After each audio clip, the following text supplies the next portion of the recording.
And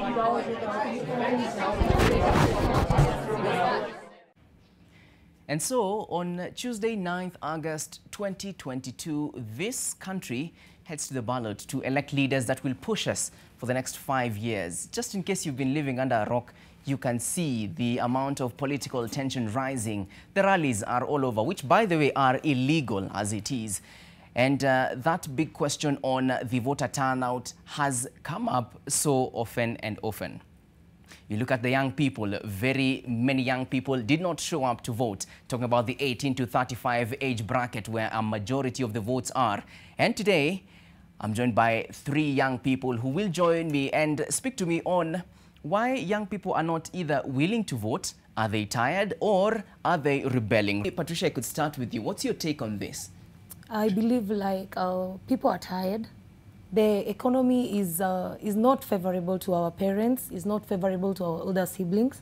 We've seen that we've voted in people who've gone away for 4 years, then they have come back, and now they want us to vote them in. Not really, we've not seen so much. They have not done nothing. Nothing much has been done, no much change. So we feel like, are they taking us for a ride? Okay. Why should we vote? And let me bring you to the discussion because, Ken, of course, you've been here, you've done it, you've interacted with a lot of young people. When it comes to voter turnout, currently we are seeing very low numbers and very many young people are not willing to vote.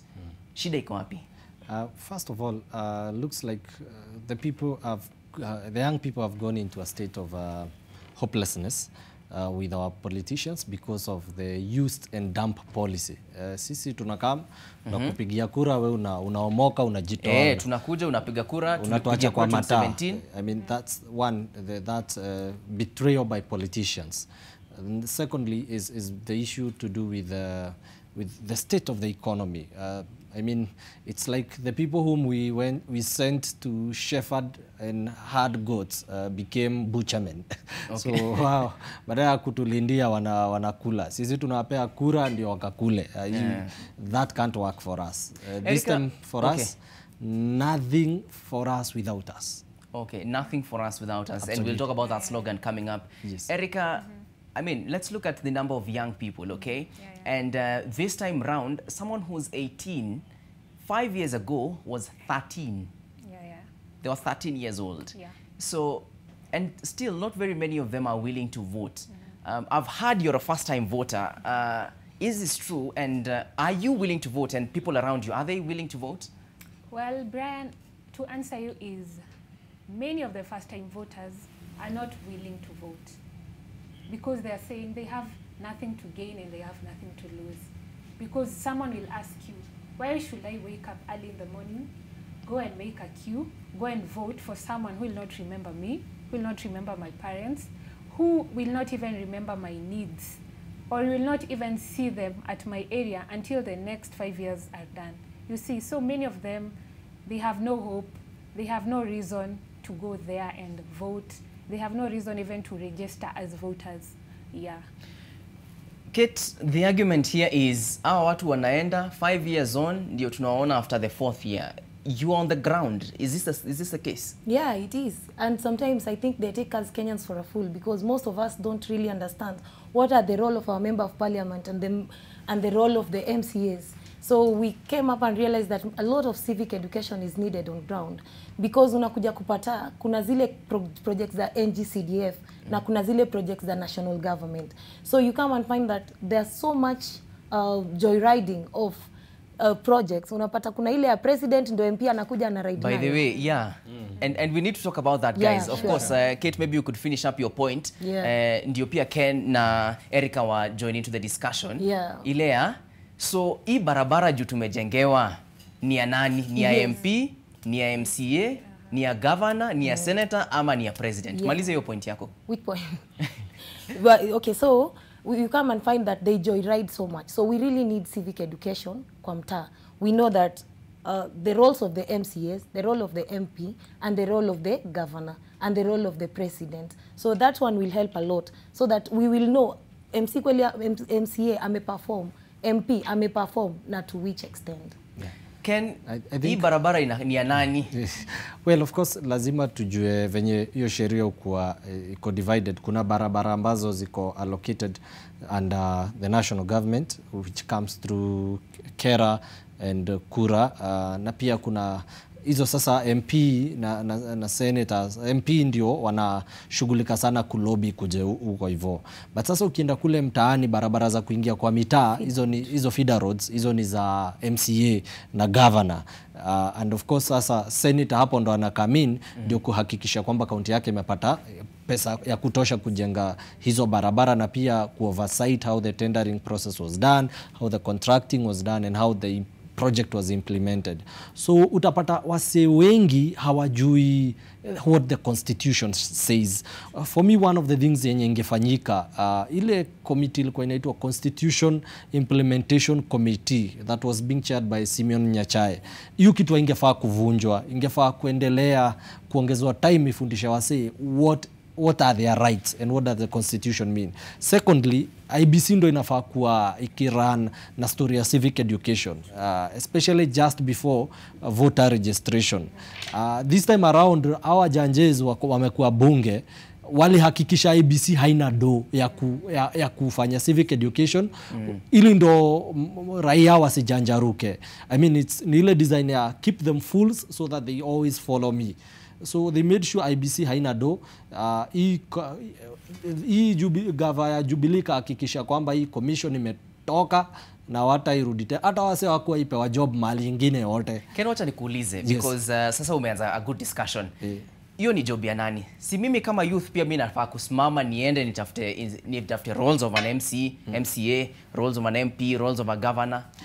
Hiyo ni job ya tuseme ile tunaita stakeholder engagement. Wase wengi. First of all, hiyo institution yenyewe kama IBC na hiyo CIC ifundishe watu. Secondly, sisi raia tuko available kufunzwa. Thirdly, kuna arm ya media. I mean, the media also ina play a very key role, unaona? Yeah. Sasa ukisikiza vernacular stations, kitu tu napigiwa asubuhi saa 7 na jioni ni betting. Pia hapo media wanatuangusha kiplani, unaona? Pia tungeomba support from the media side. Tupate at least hata kama ni in 24 hours 30 minutes wafundishe wase the constitution na their rights. Hiyo pia media itakuwa imechangia kujanjarusha wase. Let me bring on board Erica because Erica, from a young person's point of view, a first time voter, have you made your decision on who to vote for? On that, nitasema hapana. Kwa sababu when you look at the people who are vying for presidency, they have been there. Ni watu wenye wamekuwa hapo regularly. It's just like a cycle inaendelea, and utajiuliza what new are they bringing to the table, because this person has been in government for the last 30-40 years. Mwingine mwenye pia anataka kuvaiko kwa president amekuwa in the government for the last 10-20 years. Hakuna kitu mpya enye wanatuletea, you see. So as a first time voter, second time voters, many of them are like there's nothing new. Hakuna kitu mpya inakuja kwetu kama voters. Of course, I'll want you to weigh more meat on that because of course when you say kuna huyu mwenye amekuwa kwa serikali for so long, let's just call it as it is. It's so far as it is in Kenya, it looks like a two-horse race. We have the Azimio and Kenya Alliance led by Raila Odinga, and on this other side we have the Kenya Kwanza Alliance led by Deputy President William Ruto. So vijana ni ati wanaangalia wanaona baba amekuwa kwa serikali for 50 years. Exactly. Ruto amekuwa kwa serikali na kwa system since YK92, alafu wako part of this government that we are suffering from. Hizo ndio vitu vijana wanaangalia. Exactly, because ukiangalia kama Raila Odinga amekuwa kwa government for so many years. Maybe first time voters wengine hata wazazi wao wako wamezaliwa and he was still there. So hakuna change yenye ameleta. Ukiangalia even for the Kenya Kwanza, which is headed by Ruto, amekuwa also even in the current government that is about to exit. So watu wako like, kama Raila amekuwa kwa government and there is nothing tunaweza simama tuseme he has done, and Ruto has also been there in this current government, and most of the first time voters wana feel imewahurt a lot because ndo wame experience economy, wame experience vile iko, no jobs, wame experience a lot of things first hand compared to the rest, because sahi watu wamegrow, so wameweza ku experience. So for them it's like there's nothing, haja ya mimi kwenda hapo kupiga kura juu. Yes, I think Ken wants to weigh in on that. that. Kitu ina happen ni kwamba, and I agree with Erica, is that these two guys, they really seem not to understand what we the youth go through. As in, ni mse ndio na mse anaishi maisha poa, anaishi the leafy suburbs, but hataki kujua kwa mtaa nini uendelea. Hajui haso ya kufungiwa keja, hajui haso ya ya kukosa chakula, kukaa Kanairo umesoma una kazi, unaona? They really don't understand the needs for the youths. Ukiangalia hata gava yenyewe iko sahi ya Jubilee, wao ni wase walitoa siju Kenya Youth Policy 2019. Ukisoma hiyo document hakuna kitu ina relate na ground venye iko, unaona? So one of the things, the challenges between the two big horses is their failure to understand the needs of the youth, unaona? So sisi kama mayouth wase wengi wanaona both sides of the divide, ni kama mmoja atakukula amekuchemsha, mwingine atakukula fry. So either way utaliwa, unaona? Utaliwa. Okay, wacha nisikie penye Kenya Keta atasema briefly on the same. Yes, and to add on that, you realize it's not only the horses on top seats only. It comes back to the ground.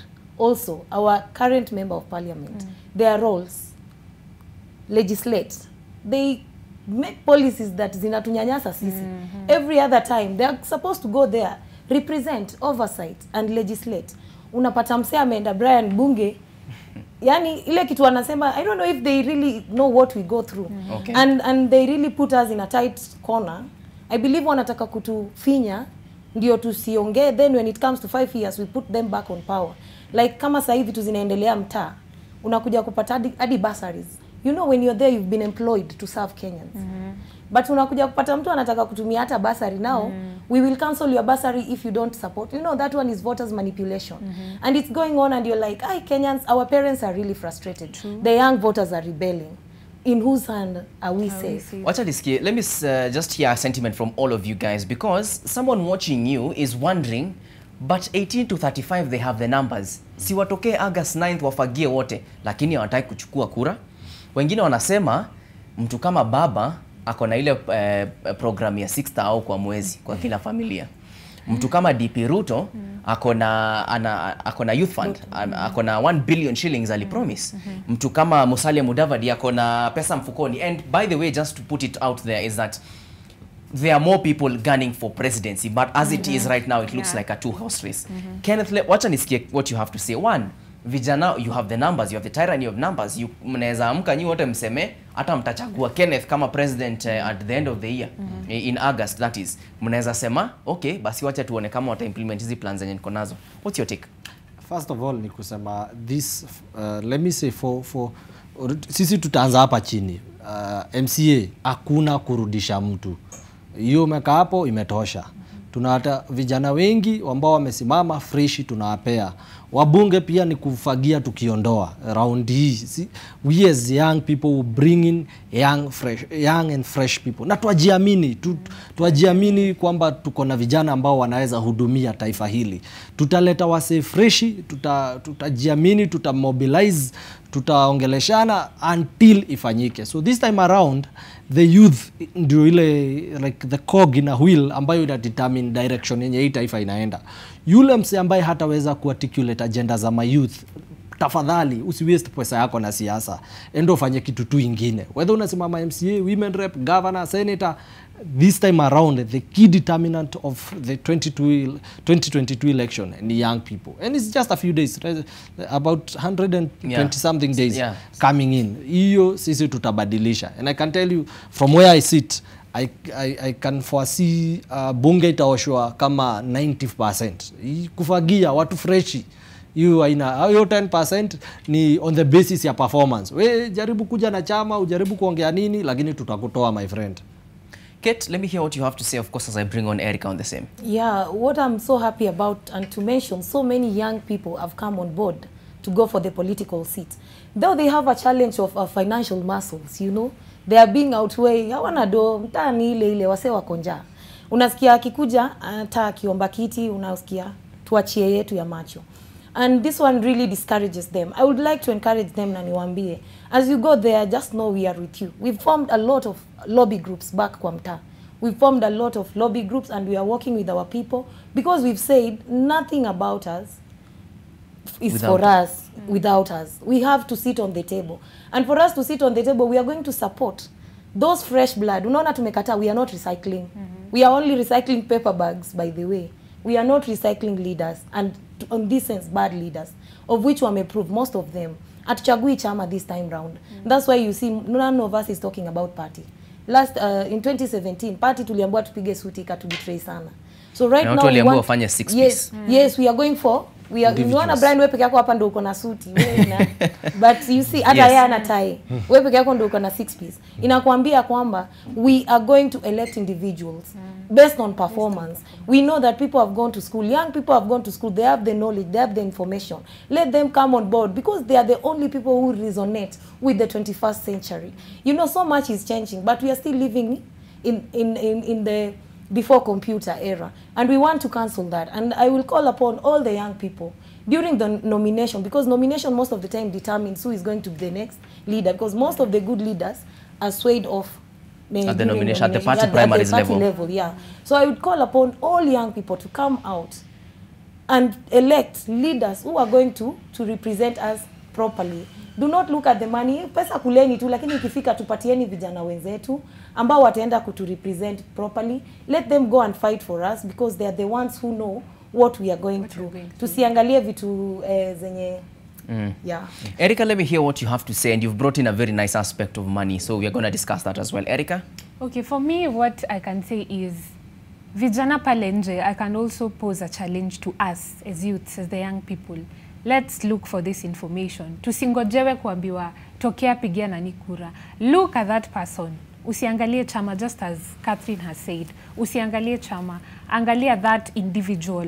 Angalia track record yake, what has he or she done. Ni nini anakuja kuleta mpya? Does it include you as the youth? Kama iku include, hakuna hapo chance yake, you see. So na vijana tusikue like unaeka mbele pesa mbele, you see. Umepewa 200, will you eat that 200 for the next 5 years? You see, unafaa kuangalia mtu mwenye analeta maendeleo to you and to the youth and to your community, because maendeleo starts down to the community ikienda juu, you see. Okay. And to add on that also, you know, most of our young people out there, the reason why we don't get the seats is because we are emotional voters.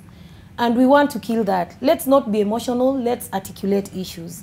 Because unapata wengi wanakuwa very, very emotional. Let's articulate issues. Stop being emotional.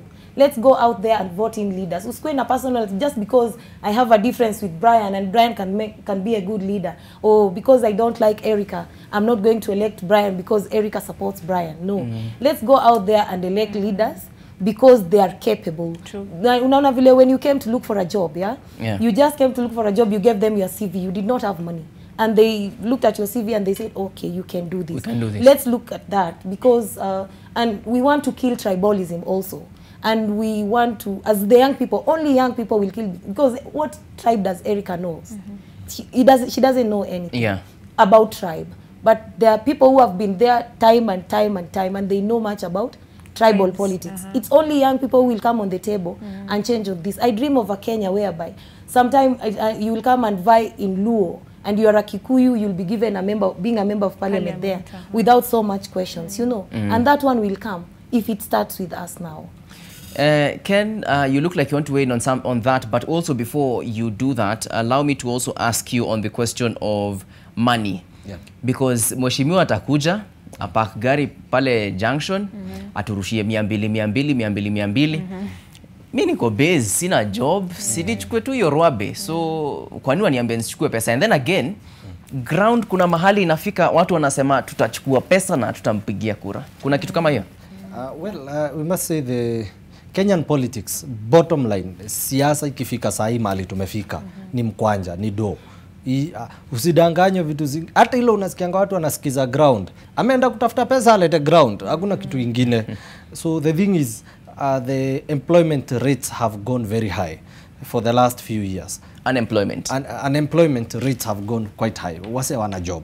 So ukipita hivi tu mtaa, tuseme utoke hapa ufike pale Thika Road, ufike TRM, Githurai, hiyo area yote utapata wasi wengi wako idle kama leo, na it's a working day na msee ana job, ana mali anaweza enda. So first people will pick the money. However, the question is watu wameanza kujanjaruka, anashindwa hii yenyewe nikikula hii roabe ya msee the next time namuona ni miaka 5. So that factor inafanyanga wase pia wahande viongozi sana. Secondly, sahi tunaangalia capability and meritocracy. It's on the basis of wewe kuweza kufanya hiyo, you are capable for that job. Second thing is that it's on the basis of merit. Hakuna tumekuja na pesa yako, wacha waambie tu waheshimiwa, pesa yenu tutaikula kabisa properly bila kuwasamehea, lakini pale kwa debe shauri yako. Kama uwezi hatutakupea kura. I mean, we eat your money, will not give you the vote. That hiyo ndo sauti ya ground, hivyo ndo ground inasema. So the other thing is that pia lazima tuweze kusanitize siasa zetu to some extent. Na nimependa kitu nimeona hizi sides za Kericho huko Nandi Hills, where community wase wa mtaa wamekuja wakasema waheshimiwa kuja wanatupea pesa, lakini sisi watu wa hii kijiji wacha tuungane, tuchange, tupe moja wetu aende akavae. I mean, so nimeona hizo clips za somebody anavai Kericho na mwingine anavai Nandi Hills. So that is a shift ambazo ni vitu ufanyikanga in other countries where communities wase kama wanasema na huyu boy yenyewe anaweza wacha tumchangie, tunajuana kitu, wacha tumchangie aende akavae. So kuna hiyo shift, na ukishaona imeanza ku happen areas zingine itakami ki spread evil like a bushfire. So the other thing that makes our politics expensive is that politics imekuwa ni like an avenue ya kuloot, wase kujitajirisha. I mean, msaki ingiza tu mguu hapo ndani hiyo ameomoka, unaona. So there has to be those controls and especially on the issues to do with the corruption na use of public resources. Na sasa tunataka kwanza pesa ikuwe na equality of sharing public resources. One man, one shilling, one vote. Hiyo kama mayouth hiyo si tunataka. Na hakuna kubagain. Okay. Acha nisikie what Erica has to say, because she's been silent for a minute on this discussion. There's the issue of our parents. A lot of first-time voters are still under their parents. An 18-year-old in this country, 18, 19-year-old, 20-year-old, they're still under their parents' wing. And in 2017, there were instances where mzazi anakuja, anaweka watoto wake wote wenye wako 18 plus na mama wake ama mzee wake, anaweka kwa meza, anawaambia huku ni suti kutoka president hadi MCA. That happened in 2017 in a lot of households. I mean, certainly, sasa first time voter unamwambia nini asisikize mama na baba? It's the first time they are voting. Kuna kitu kama hiyo mna face kwa ground? Yeah, basically, vile tu umesema, 2017 that happened. And also tusipochunga at this time that will happen, because unapata most of these first time voters, second time voters hawana say, wanaishi tu kwao. So when the parent comes and tells them unavotia huyu, ata vote tu. But for me, again, I challenge them. Kama first time voters, kama second time voters, kama just young people, have a mind of your own. Juu mzazi wako ameishi life yake. Wewe ile kura yenye utaenda kupiga ndo itadetermine how your next 5 years will be, how your 10 years will be. So ni wewe uamue kama wewe. Juu ukienda kwa hiyo ballot box, at the end of the day utasimama wewe mwenyewe. It is you to decide as an individual. Kura yangu naipea kwa nani and kwa nini naipeana. You see, there are two things. Kwa nani and kwa nini. You have to sit down, think about that. Usiende kupiga kura juu unasikia person A ndo anasemwa sana kwa mtaa. Hata umjui, hujangalia manifesto yake, hujangalia anything to do with him, hujangalia track record ya him or her. Just be you. Be an individual. Juu at the end of the day utapiga kura wewe mwenyewe, and it will affect you and it will affect our generations. Patricia, and maybe you could weigh in on that. 2017 watu waliambiwa suti top bottom. There's a chance of that happening again this time round. What's your take? Yeah. And the future generation will judge us very harshly, Brian, if they realize that we now as young people, we have so much to do, but we are doing too little. We are doing too little. In terms of, we are so, I feel like sometimes we are selling our birthright. Like, how many times can you sell your vote to one person? Can you imagine if someone wants to buy a vote for 30,000 from every Kenyan? Yes. How many? Like in my ward, Kasarani constituency, we have more than 100,000 voters, 100,000 registered voters. How many people can you give 30,000 shillings? Sometimes I feel like we should really go back to the drawing board and do lots of civic education with all the stakeholders, because it's upon us, you know. We have to force ourselves on the table as young people. And I will say this again and again. Do you really know there are some people who sit at the boardroom and decide that vijana wa ile mtaa ni wabangi? And watakuja wawasombe, there is nothing much you can do. Media itaingia kidogo na wale wengine wataingia, then it will just go down like that. If we stand firm as a community and as a young people of that place and we say no, we are going to vote as a block and we are voting in Brian because Brian is capable. Indeed. Yes. Yeah. Yes, because Brian is capable, you know. We are not going to vote in somebody. You know what they are doing, these incumbents? They are doing what we are calling managed corruption. Yani unapata mtu anajenga wall, for example. Na si anajenga wall kwa shule. Ni kujimanage. Yani unajua anakuja kuambia wewe ni kama mwalimu mkuu. Anakuambia Brian, if I give you 20 million, this project goes for 50 million. But we will do something for 20 million. And a pocket 30 million. They are driving big cars, you know. They are doing things and you're like, oh my God. This money now, wamechanga, they are saying it loudly, uko kwa mtaa, that we will use like 30 million kununua tiketi. And we are like, no, we are not going to allow that. We are not going to allow that because that one, inaenda kufanya, we really don't have a choice. We feel like we really don't have a choice. Guys, I'm being told our time is up almost, but I will request Kenneth to answer the question on parents, because I was seated with someone a couple of weeks ago and they told me that, look, our parents have already been there, they've done it and they've seen it, they're probably in retirement. Hii Kenya enye iko na madeni, sisi ndio tutakuwa hapo tukiikula. Ken, what's your take on that? Wazazi? My take is that first of all, kila mzazi lazima ajue elections ni a social contract. It's all we call a social contract. Nikikupea contract, nimekupea kura yangu, uende unifanyie hivi. Secondly, ukishanifanyia hivi, these are the terms and conditions. So if you meet the terms and conditions, you go into what is called breach of contract. Yes. So first of all, mimi ningependa kuambia wazazi waangalie the state of the economy. Na kama wanapenda future yao, kama mzazi, advise your children on why they need to vote, not who to vote for. Ufundishe mtoto wako critical thinking na kumake decisions wise, but usimmekie hiyo decision, because the moment umemake decision ya kwa huyo mtoto alafu hii economy ikuje ikuwe mbaya na future ikuwe mbaya, mtoto ataishi kukulaumu na kuonanga yenyewe wewe ni vile tu ni mzazi lakini ulikuwa backwards, unaona? Hata so that hiyo ndo situation parents wanafaa kufika, because most of our past generations za wazae wamekuwa make decisions based on tribalism, so they need to teach their children out of that thing. And sometimes it also becomes very hard to teach old dogs new tricks. So inafika mahali sisi kama vijana inabidi tusimame tu kivyetu. I think that's hapo ndo ningeambia mavijana. Okay, ladies and gentlemen, it's about to end this discussion. Maybe I can take a final remark from Erica, then Patricia, and then finally Kenneth. Well, for me, chenye naweza taka kuambia vijana hapo nje ni simama kama wewe, usingoje, don't wait for the mob to think for you, don't wait for your parent to think for you. At the end of the day, hizi kura zenye tunaenda kupiga zita determine your future, zita determine our future. So tukae chini and really think on what you're about to do.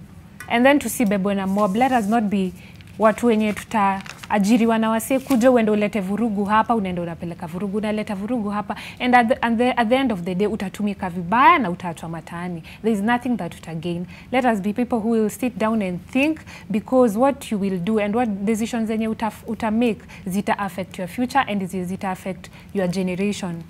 Yeah. Eric, Patricia, sorry. Patricia. Youths out there, I would like to tell them that politics are not personal, just as Kenneth has said here. Let's not take politics too personal. Like some people out there, Brian, really it is sad because they feel they owe politicians. Maybe they have been given favors.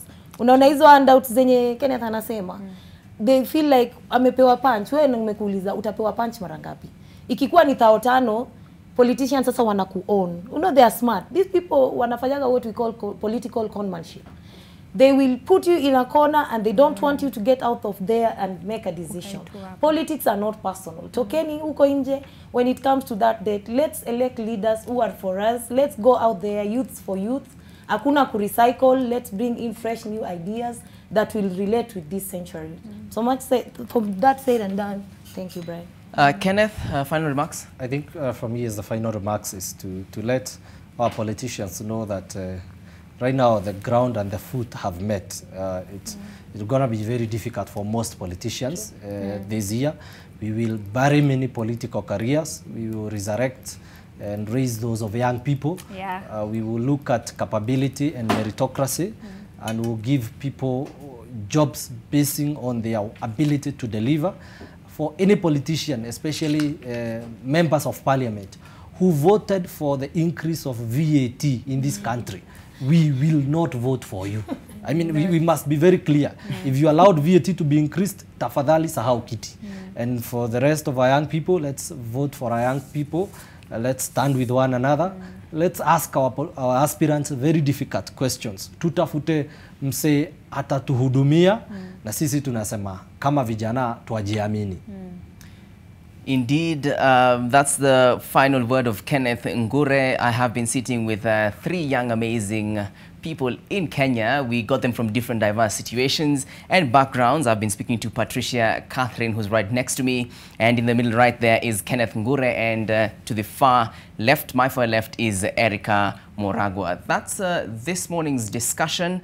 A super shout out to Mombe Githinji from Nyeri and Ken Masharia from Nairobi. They follow our discussions right here. And this is what has come out, that kijana ukifuatwa na ukiambiwa upigie nani na nani kura, utaachwa mataani. And then tukaambiwa the ground and the foot have met. Sai tunafagia wote. And politics, like in the words of Uasin Gishu Governor Jackson Mandago, is not personal. Weka tu kwa lungs. Ukiweka kwa roho, utaumia. That's the morning discussion. Interact with us at NTV Kenya on Facebook, Twitter and Instagram, and on my personal handles at Brian_Mushiri. My name is Brian Mushiri. Have a good time.